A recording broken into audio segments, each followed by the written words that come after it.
Hello everyone, good morning, good afternoon, and good evening. Welcome to Live It Up, the show where we explore and discuss how to take your life to that next level and beyond. We cover health, wealth, relationships, and how to create a life you absolutely love. I'm your host and coach, Fletcher Ellingson.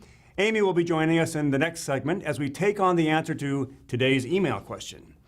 There's plenty of good stuff to share, so we're going to take the whole show for it. But before we get to that, I want to remind you that if you do have questions that you would like us to answer on or off the air, you can email them directly to me at fletcher@fletcherellingson.com. Now let's get to today's email. It says, Dear Fletcher, my wife says that I'm not happy. I told her I didn't know what she was talking about. Later that week, I was relaying the story which seemed ludicrous to me to some of my close friends. They all got blank expressions, and I asked them why they weren't saying anything. Then they said they agreed with her, and after an hour or so of arguing, they asked for proof. They asked me to give them evidence of being happy. And I have to say, it was really easy to come up with things I liked or that I found funny, but I realized that I actually don't feel happy. This hit me like a ton of bricks. I don't even know when I stopped feeling happy, and I don't know how to get it back. Signed, Surprisingly Unhappy. Hey, surprisingly unhappy, I'm glad you reached out. Reaching out, as you know, is a sign of strength. And I want you to know that there are a lot of people in your place, a lot of people in your shoes. And Amy and I are going to share a number of possibilities for you to consider for creating happiness. But I will say this before we go to commercial. Much of our unhappiness, even depression, comes from always trying to keep comfortable and safe. And that oftentimes means that people will frequently sacrifice going for their dreams, or they sacrifice play. They stop having fun. They stop playing. But the good news is that you can change this in your life, and you can change it quickly, fairly easily, and the result is that you're going to begin to feel happy again. So stick around and listen to what we have to share. We'll be right back.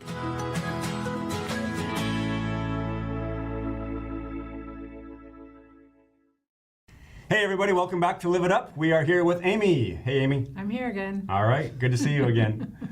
Hey, tell us what we are talking about today. All right, so today, well, we've talked in the past about happiness being a practice, something that you work on and that you focus on. And the more you focus on being happy and the more structures in your life that support those practices that allow you to be happy, then the more happiness you will then naturally have. Yeah, so real quick, the practice of happiness is important. In order to practice it, it's important to have structures. That's what I just heard you say. Exactly. It's important to have structure. So today we're going to share some ideas from around the world that cultivate happiness. And the intention is to share with you some of them. Maybe they'll inspire you to do them in your own lives. Yeah. And before we get to that, question for you. Yes. What is one thing that you do in your life to promote happiness? Well, probably most recently would be my meditation practice. That makes me really happy when I meditate. I feel really connected and calm, and I really love it. Cool. I like it. All right. So what do you got for us? All right. So one of the first ones is a practice of letting go of the past. So not holding on to things. And the example is there's a lantern festival in Thailand, and it's celebrated on the 12th full moon of the Thai lunar calendar, which is usually in November. It's amazing. People do things very differently than we do, right? We forget that. So the lanterns are made out of rice paper and bamboo, and there's a candle in them. Mm-hmm. And then once you light the candle, then the hot air makes it rise. And so each person can attach either a worry or a bad event from the year before they want to let go, and they light it, and it gets released into the sky. And so we did this one year, right? We did. It was really fun. Chelan had lanterns for one of their festivals. It was in the winter. It was safe. And we wrote things on our lanterns with the kids, and we each got to do one. Yeah, it was really neat. You could write whatever you wanted to say goodbye to. Yep, and then you just wanted to let go. Release it. Yeah, so that's definitely a huge practice, or a huge part of practicing happiness, is to let go of the past and let go of those hurts and try to heal those wounds so you don't carry them with you. Yeah, and I think also, like, what were the lessons you got out of it? Then we thank it for, like, that adversity brought me this lesson, you know, and made me stronger or whatever for it. Yeah, so that's practicing letting go of the past. And it's a beautiful way to do it too. It is beautiful, when so especially many when people are it's- doing it. Mhm. You're just like, the Yeah, sky it was fun is- to watch ours. Yeah, cool. Cool. Anything Yes. else? No, your turn. All right, so I'm going to do one as well, and the first one that I'm choosing is shedding your skin. All right. And I'm reading it actually from this book called Happy: Secrets to Happiness from the Cultures of the World. Where did we get this? I think it's a gift. Oh, okay. I don't even know. Probably from There's my no inscription. Maybe from my mom. Yeah. All right, so this is celebrated in Finland. The tradition is naked saunas or nakedness, and there's no specific time when they do it during the year. It just says anytime. And I'm just going to read a couple sentences here, but it says, "Whose dumb idea was it to be ashamed of our bodies?" In Finland, particular, is renowned for its communal saunas, followed by icy splashdowns or snow leaps, followed by more saunas, all without a stitch of clothing on. The young, the old, the willowy, the wobbly. Everyone's into the idea of building up a healthy and invigorating sweat, and never mind the shyness. So this, again, we're talking about creating happiness, right? And I just want to say that I kind of get this because we went down to Mazatlan a few years ago, and at the resort that we were staying at, there was a spa. And in the spa, there was, so you go into this naked, again. There's a male, female. Male, female Wet spas, spa, right? But it's a wet spa, so there's all these cool things you can do in there, saunas and showers. And anyways, you go in, no clothes, which again, we're not used to that. So you have all sorts of feelings about that, ideas about that. But you go in, and one of them, one of the stations was an ice bath or an ice station where you just rub ice all over your body. And so that's shocking. You definitely know you're alive. And then directly after that, you do the ice plunge, where you totally submerge yourself in this ice cold water. And I remember the first time I did that. I'm laughing now because when I came out of it, I was laughing. There was this physical or emotional release, and it just came out in the form of like boisterous laughter. Yeah. And then after that, you go into this hot tub, which just feels really good. And I was just sitting in that hot tub, and I was just laughing out loud. But anyway, so shedding your skin. And naked, laughing. Naked, laughing, yes, in Mexico. But hey, did I feel happy? I absolutely felt happy. Yeah. I absolutely felt alive and connected. So that's shed your skin. Cool. Yeah. Cool. Okay, I have another one about practicing unattachment, and the example is the sand mandala. So the Tibetan monks, many of you maybe have heard of these or seen these. They make these designs usually out of colored sand, and the patterns are usually formed on the floor, and they're usually quite big. Yeah. And several individuals make the design, and then they use little tiny tubes to like outline the design and fill it in with sand. It usually takes weeks to prepare it, and the monks spend. This is a time where they're really focused on this. It's a time of reflection and really being present to what you're doing.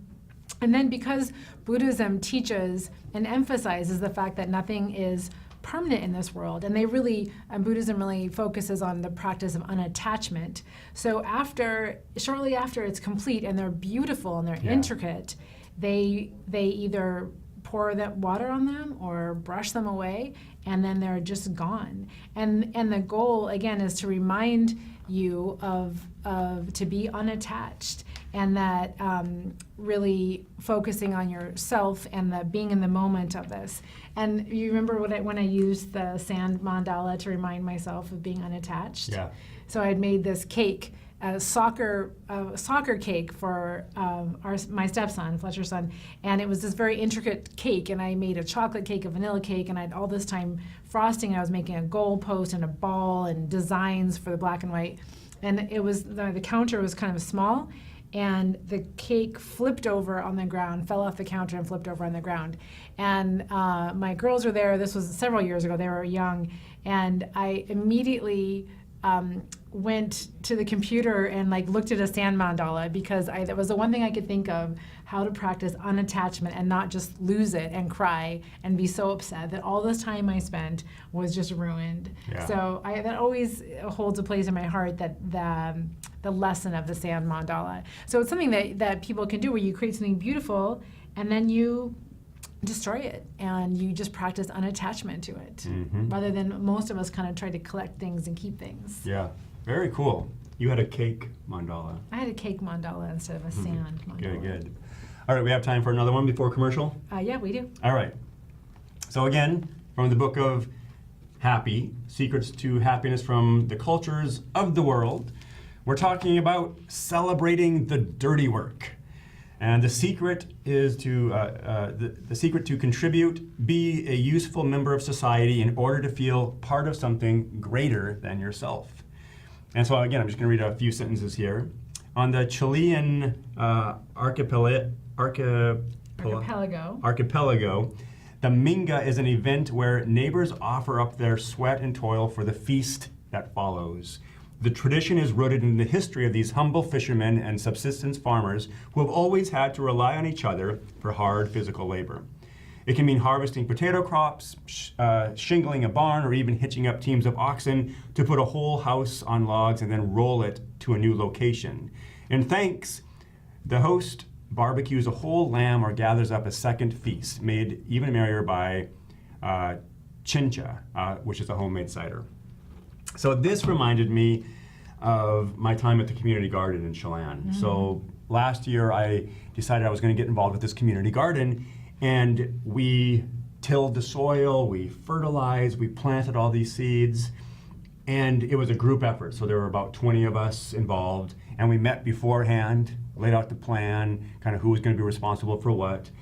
And I didn't really know what to expect. I'd never been involved with one, but as you can attest to, that made a huge difference in my life, didn't it? Yeah, it did, for multiple reasons. Yeah, for multiple reasons. I mean, I was connected with people. We were doing something that I couldn't just do by myself. It required a team of people. We came together and we figured things out. And we were in the dirt, we were getting dirty, we were sweating. It was something we had to nurture. And then we began to see the fruits of our labor, like really, I mean, quite literally, right? So we'd see these things emerging from the ground and then harvesting them. Yeah, it was quite a bounty. It was a huge bounty. We had so many fresh vegetables and fruits and flowers, and I was happy. I mean, I felt happiness. I used to love to go out to that farm because I knew I was going to feel positive. I knew I was going to feel happy. So again, TC, who wrote in, this is what we're talking about. This is a structure. There was a structure there for me to plug into. Yeah. And out of that came a sense of happiness. So, Excellent. yeah, so that's another example. Get involved in a community garden or Yeah. grow something at your house. And I think we need to go to commercial, yeah? Yes, commercial time. All right, stay with us. We'll be right back.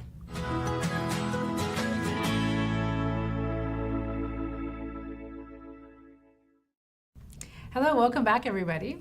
All right, we're talking about cultural traditions around the world that help promote happiness. Indeed. So my next one is about creating and cultivating connection. And we all know that connection is not only good for our brains, but also there are studies, scientific studies that show that people are more connected, that have more interpersonal relationships, that actually have better health.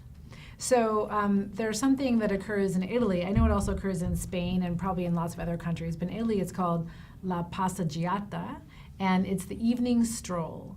And it's still practiced. I know when I last went to Italy and Spain, which was quite a few years ago, more than 10 years ago, it was still happening. It usually happened after work, before dinner, and everyone just goes outside and is strolling. Mm-hmm. And it is the time to see all your families and friends. It's a slow-paced stroll, usually on some sort of, public big walkway.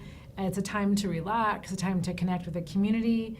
And it felt so good, and it looked like everyone was having a really nice time.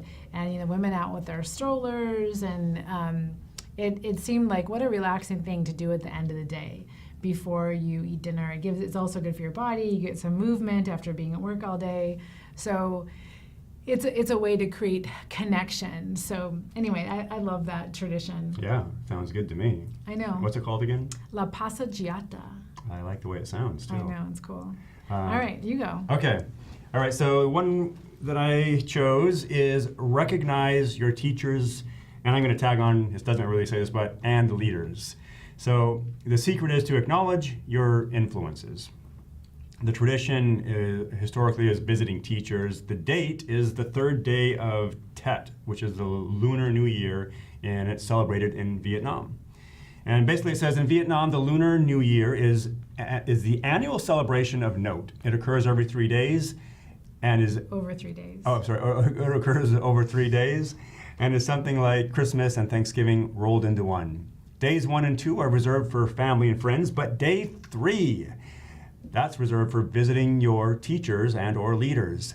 Teachers are highly respected in Vietnamese society, so people take time to say hello, to acknowledge their presence in their lives, past or present, and to thank them, especially on this day, with gifts. So, I love this because, That's very cool. yeah, it's again talking about a structure to create happiness. This is a wonderful structure to acknowledge people in your life that have been influential, that have meant something, and made a difference for you. To reach out and say thank you, or hey, I don't know if you knew that you had this impact on my life. I know when people come up to me and express something like that, sometimes I'm like, whoa, I didn't even realize that feels good, it's cool, Yeah. reinforces a behavior as well. Sometimes I'll write notes to leaders like the mayor or different people in our community just to acknowledge them and thank them for what they're doing. For they've stepped up and taken You a role. do that. It's right? very cool. And I think it works well to acknowledge these people. They're, again, many times they're not getting paid or getting paid very much, Yeah. especially for what they have to put up with, right? Yeah. They're always in that position of damned if you do, damned if you don't, if you step into a leader's role. So take the time, acknowledge them. This can be people in Congress as well. Let them know, like, hey, thanks for what you're doing. That's a tough job. So who in your world can you take time to send a note to, send a card to, make a phone call? If you see them on the street, acknowledge them and thank them.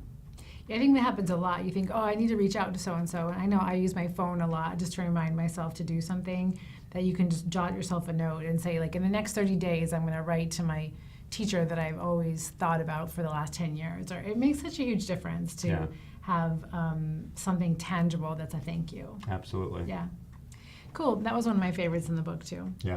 So this one I think is really interesting and kind of wild because anyway, it's called, I actually don't know how to pronounce it, but I'm going to call it Nayepi. It's in Bali. It's the Day of Silence. It's commemorated every New Year, usually in March, and it is a public holiday in Indonesia, and it's a day of silence, fasting, and meditation for the Balinese. The day after Nayepi is New Year's Day. So this holiday is observed from 6 a.m. for 24 hours. And it's a day reserved for self-reflection. So literally for that day, in all of Bali, you cannot light fires. The Wow. lights have to be kept low. There's no working. There's no entertainment. There's no traveling. And for some people, a big group, you're not supposed to talk at all, and you're not supposed to eat. So actually, during this day in Bali, the streets are empty. There's no noise from TV or radios, and there's very little activity seen. And even tourists, they're free to do what they want inside their hotels, but no one's allowed on the beaches or the streets for this Wow. 24-hour period. And the airport is closed for the entire day. Whoa. I mean, it's taken really seriously. So the only exception are emergency vehicles, and what I read online is women about to give birth. So like, thank you very much, like as if women could stop that. Yeah. So what I think is so interesting is again, that's a massive structure. like you have no choice, but that's in your face for that whole day.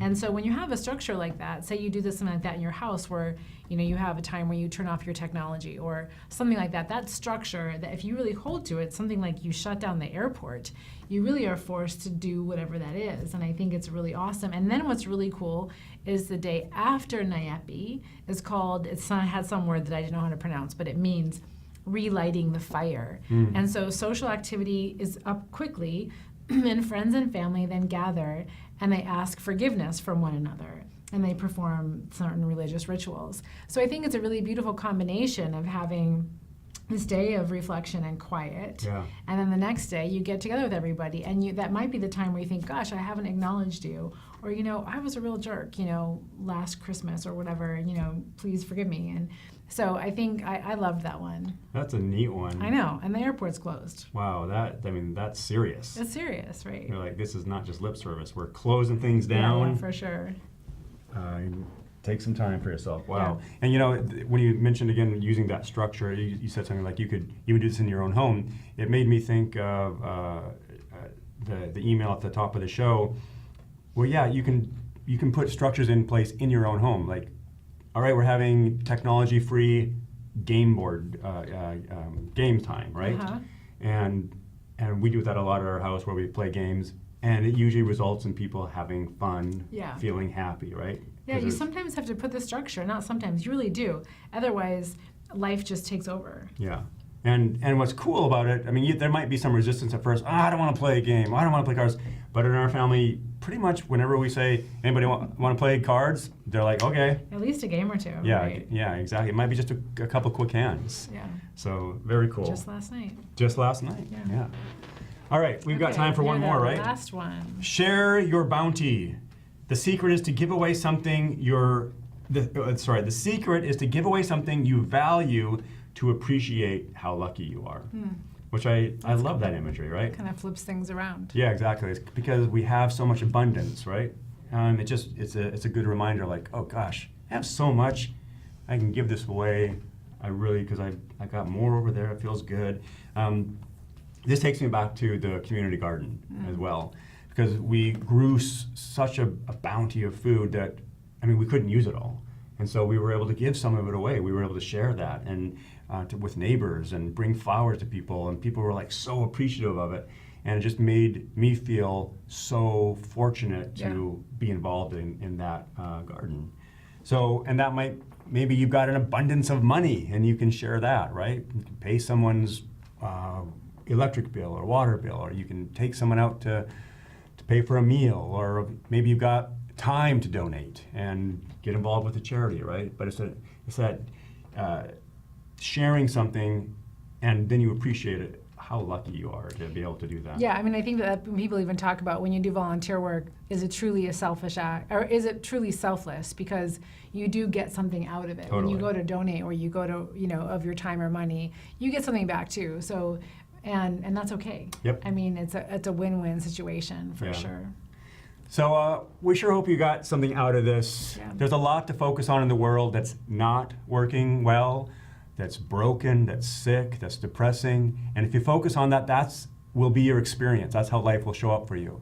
So you can create happiness by what you focus on. Yes, I was go trying for to it. interrupt him.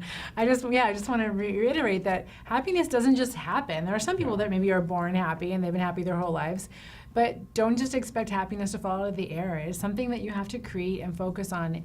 And when you do that, you will be rewarded with that lovely feeling. Absolutely. Yeah. All right, get out there, be a source of kindness, contribution. You have something for this world, and we believe in you.